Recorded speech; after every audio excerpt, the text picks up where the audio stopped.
Сәлем достар. Қолтемірлер қазіргі таңда үлкен рөл атқарады.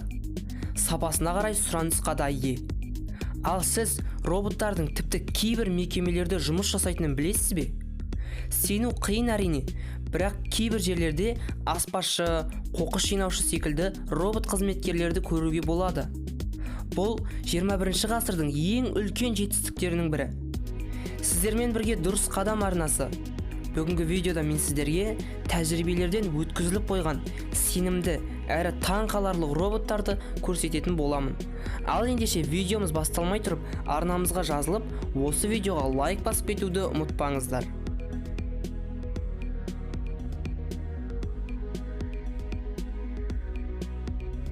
Видеомызды Boston Dynamics компаниясының роботтарымен бастауды жөн көрдік.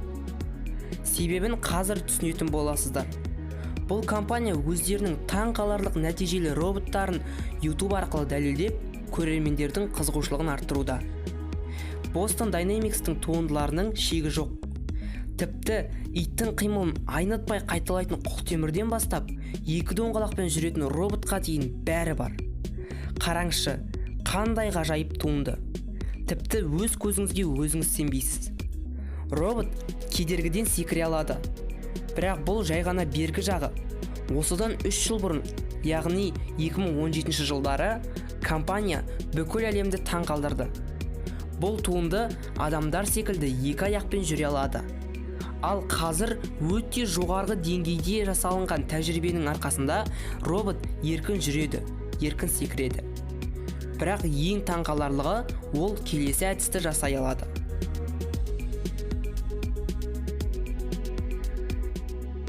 Достар, бұл шынымен де роботтың жасаған сальтосы.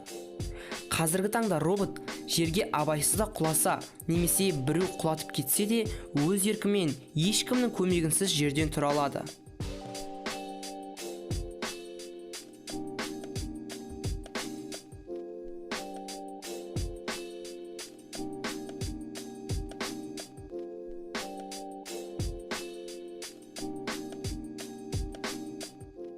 Ал мына робот есікті өз еркімен аша алады. Видеоға назар салсаңыз, тәжірибе жүргізуші роботқа кедергі келтіреді. Сонда да робот кедергілерге қарамастан есікті ашады. Тәжірибе жүргізуші роботты сүйреп алып кетпегенде, бұл уақытта робот есіктің арғы жағында тұрушы еді.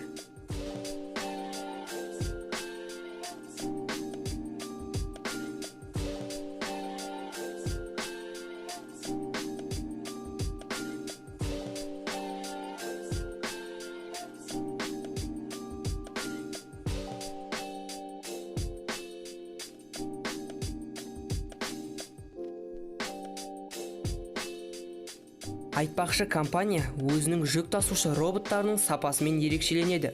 Себебі екі аяқпен жүк тасу роботтар үшін тым ауыр болатын. Ал компания бұл стратегияны жүзеге асырды.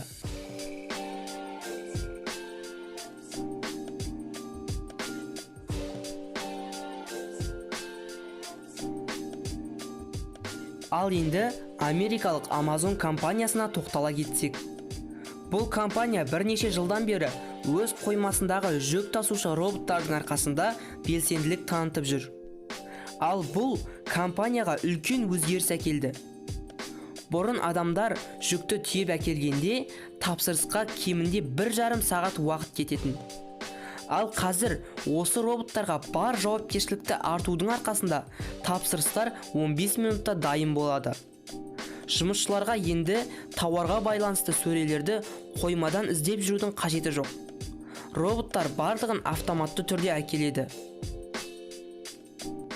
Ал жұмысшылар тапсырысты тек қана жеткізумен айналысады.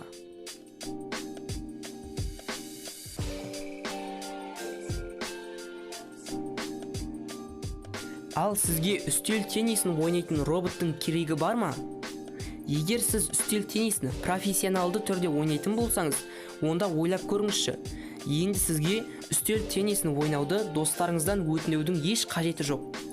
Қазіргі таңда көптеген компаниялар сіздің талғамыңызға сай етіп, үлкен, шағын, немесе тіпті адамға ұқсас үстел теннисін ойнайтын роботтарды жасауда.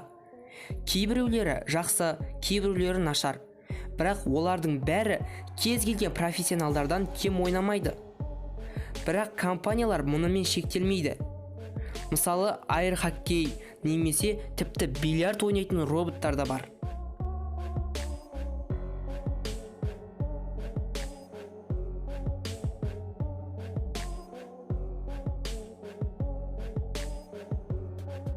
Ал «Звездный войн» киносындағы мына робот естеріңізде ме?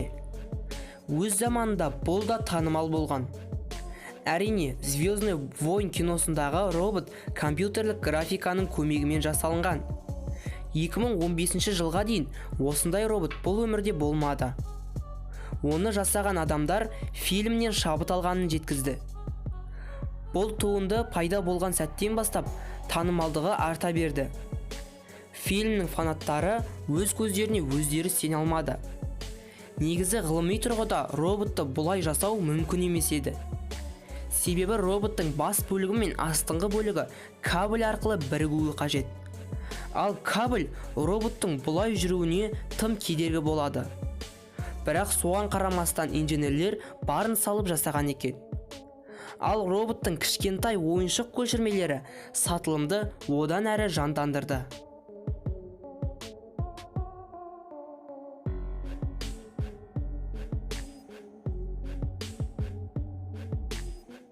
Адамның басқаруымен жүретін мына таңқаларлық құрылғы әзірге оңтүстік Кореяда жасалынып, тәжірибеден өткізілуде. Егер сіз байқаған болсаңыз, роботтың ішіндегі адам қандай қимыл жасаса, робот соны қайталайды.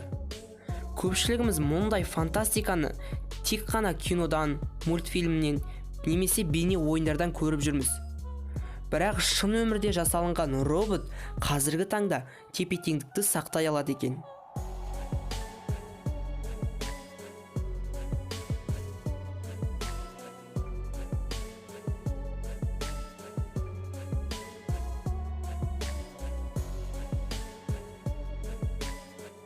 Өндіруші компания өздерінің осы жобалары толық сенімділікпен алға басатын болса, бұл робот құтқару қызметінде, құрылыс саласында маңызы зор болады дейді. Ғылымның тағы бір жетістігі ол екі қолдан тұратын шебер аспаз. Кез келген адамды таң қалдырмай қоймайтын бұл құрылғыны смартфон арқылы және планшет арқылы да басқаруға болады. Бұл құрылғының арнайы қосымшасы арқылы жүзеге асады. Қосымшадан неше түрлі жабдықтар жетерлік. Бұл робот адамның оң қолы мен сол қолы секілді көрінгенімен, негізінде екі манипуляторға екі түрлі команда келеді.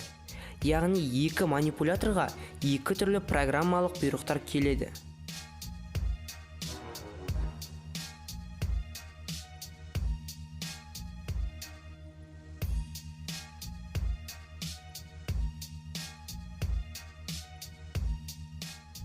Ары қарай бізде робо-лисица. Қалай аталса да, роботтың жарғанатқа ұқсатылып жасалынғаны көрініп тұр.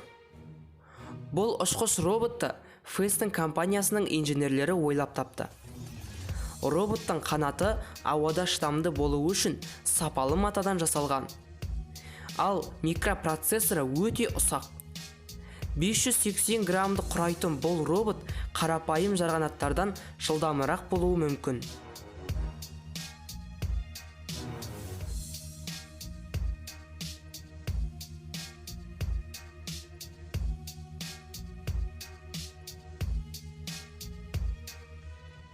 Негізінде Фестің компаниясы жануарларға ұқсас теңдесі жоқ роботтарды жасаумен бұрыннан айналысады.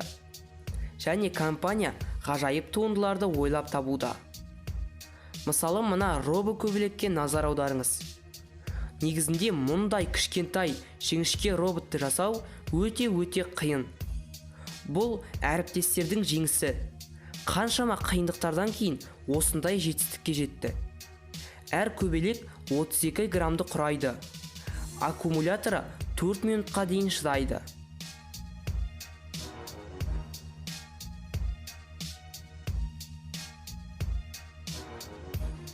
Достар, ары қарай бізде өрмекші робот.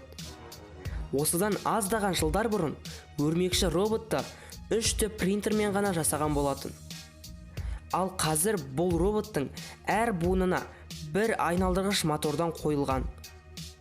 Робот билей алады. Ал үйіңізде мысығыңыз болса, онда тіптен көңілді.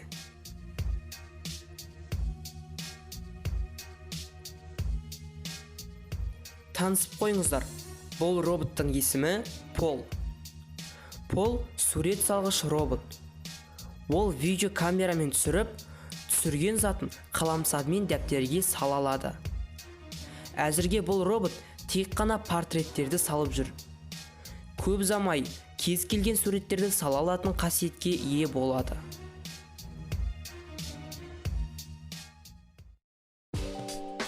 Достар, осымен видеоның соңына да келдік. Егер сен видеоны соңына дейін көрген болсаң, онда рахмет. Ал ендеше видеомыз ұнаған болса, осы видеоға лайк басып, арнамызға жазылып кетуді ұмытпаңыздар. Және осы видеоны ең жақын достарыңызбен бөлісіңіздер. Себебі бұл арнамыздың дамуына үлкен көмек болады.